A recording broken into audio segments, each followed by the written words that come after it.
And so I've always had a interest in old adobe buildings. So you can see the size of the logs. Ron Rail grew up in Conejos, Colorado. All of the openings face this interior courtyard. As a professor of architecture, he enjoys refurbishing adobe buildings, especially those in his hometown. I came across this building and it said it was in Conejos, and I had never seen this building in my life, even though I grew up here. These buildings may date back to as far as 1855, when the community from Guadalupe moved across the river and settled here. This would have been one of the more formal rooms. Rail became the newest owner of the oldest buildings in Conejos. They become layers of history generally, and what I've done here a little bit is expose that history. These aren't just any oldest buildings, though.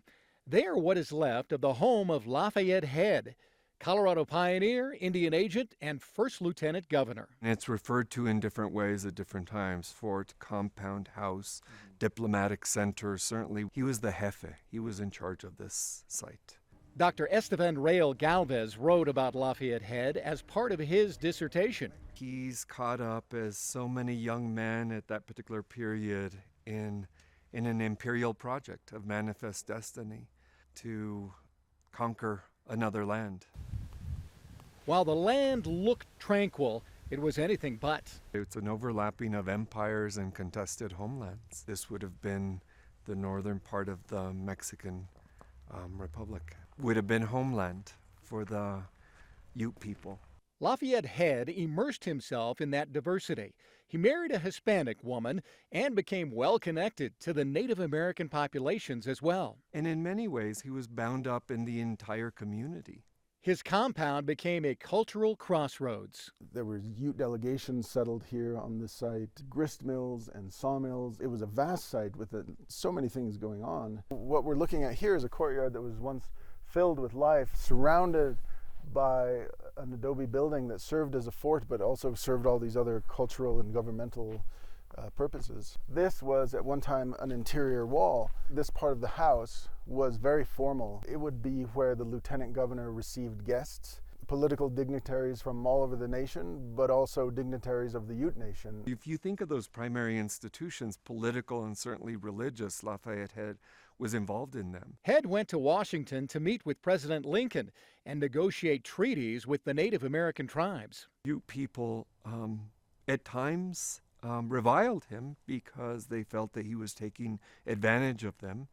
And other times when he is celebrated because he's bringing communities together. The site harbors signs of a darker chapter in Colorado's history as well. Part of that history involves the history of slavery in Conejos County.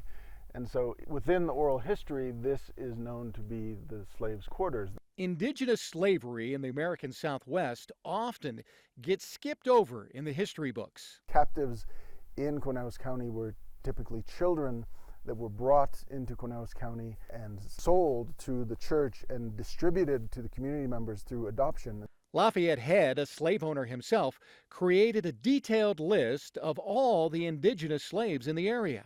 This effort resulted by the fact that Andrew Johnson required all Indian agents, all federal agents, to actually end the practice of indigenous slavery.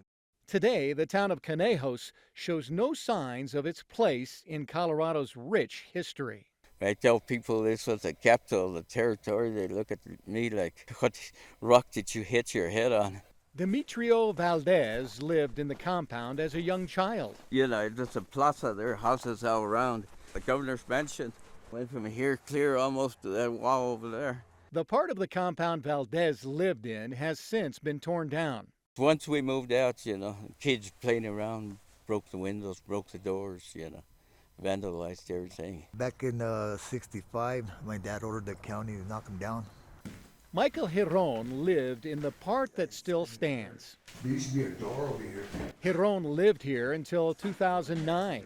It's sat vacant ever since. I was glad somebody had bought it, that interest in it. 10 years down the road, I hope to see it alive again.